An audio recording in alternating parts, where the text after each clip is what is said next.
Hi, I'm Mr. Rosengrant, and I have with us today Dr. William Deresiewicz, former Yale professor and author of the book Excellent Sheep, The Miseducation of American Elite, and the Way to a Meaningful Life. Dr. Deresiewicz, thank you for joining us today. My pleasure. Thanks for having me on.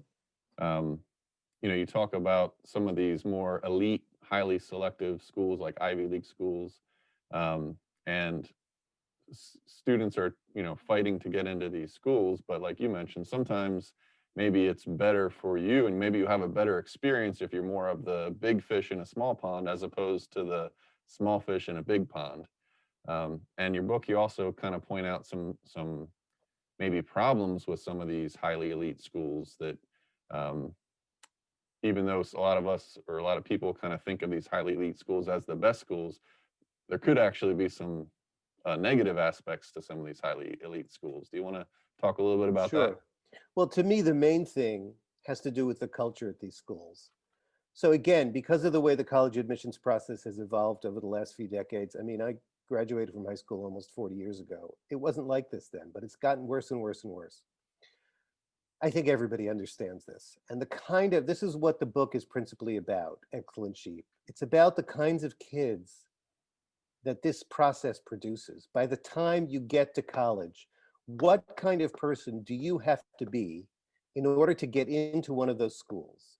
And you have to be what David Brooks, the Times columnist, called, before me, wrote about this, called achievement machines. You have to be an achievement machine. I think everybody understands this.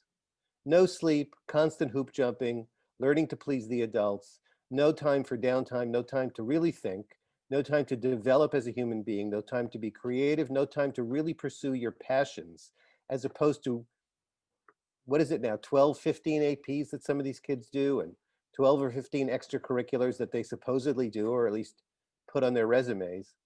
So then you get to these schools, and yeah, these schools have a lot of money, a lot of resources. They have brilliant professors who may not necessarily have any interest in teaching undergraduates. We can talk about that separately. But for all the resources they have, what kind of culture do they have? They have a culture that consists of these kinds of kids. And contrary to what some students believe, because they tell me this, when you get to college, it's not like you've made it. I mean, you may think that once you've gotten the acceptance. So say from January or April of your senior year until September when you get to school, and maybe there are a couple of weeks of honeymoon, but then you realize that it's exactly the same environment that you just left, except it's worse.